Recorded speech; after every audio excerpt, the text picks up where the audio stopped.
The air in Studio 6B hung thick with anticipation. The Tonight Show with Jimmy Fallon was about to commence, and the audience, a boisterous mix of die-hard fans and curious onlookers, buzzed with excitement. Tonight's guest? The enigmatic Duchess of Sussex, Meghan Markle, whose every move was dissected and debated across the globe. But tonight, whispers suggested, something different was brewing. Tonight, the Duchess wasn't just here to promote her latest charity endeavor, she was here for revenge. The stage was set.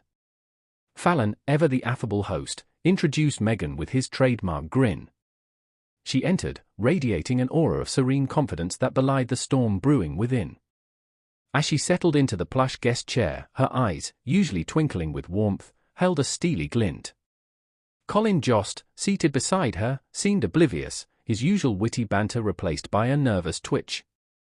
The audience, sensing the tension, fell silent. The interview began, predictably enough, with light-hearted banter about her life in California. But as Fallon delved deeper, probing into the intricacies of her charity work, Meghan's demeanor shifted. Her answers, once gracious and measured, became sharp, laced with a subtle, biting sarcasm.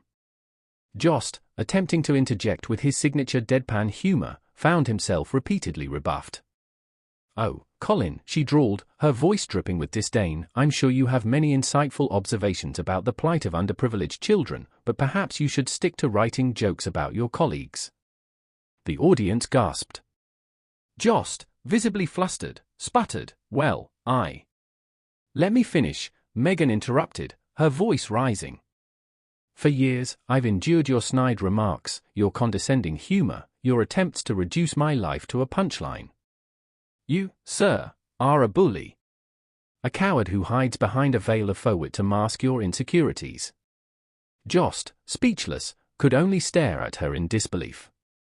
Fallon, sensing the escalating tension, attempted to interject, but Meghan silenced him with a glacial stare. "You think you're so clever," she continued, her voice now a venomous hiss. "You think you're above it all, perched on your pedestal of privilege, mocking those beneath you. But let me tell you something, Colin Jost, I am not your target. I am a woman of strength, of resilience. I will not be silenced, I will not be diminished. I will rise above your petty attacks and emerge victorious." The studio erupted in a cacophony of gasps and murmurs. Jost, face pale, looked as if he might faint. Fallon, his composure shattered, could only stare at Meghan, his mouth agape. The audience, initially stunned, began to cheer, their voices swelling into a deafening roar. Meghan, her eyes blazing with triumph, rose from her chair and walked off the stage, leaving behind a stunned silence. Jost, still reeling from the verbal assault, could only slump in his seat, his face a mask of shame and humiliation.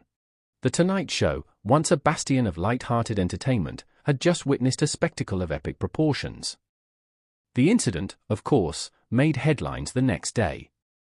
News outlets across the globe dissected every word, every gesture, every nuance of Meghan's explosive outburst. Social media was ablaze with commentary, ranging from fervent support for the Duchess to scathing condemnations of her unprofessional behavior. But amidst the chaos, one thing became clear: Meghan Markle had silenced her critics, once and for all. She had proven that she was not to be trifled with, that she was a force to be reckoned with. And as she disappeared from the public eye, a sense of awe, and perhaps a touch of fear, settled over those who had dared to underestimate her. The Duchess of Sussex, it seemed, had delivered a message loud and clear: mess with her at your own peril.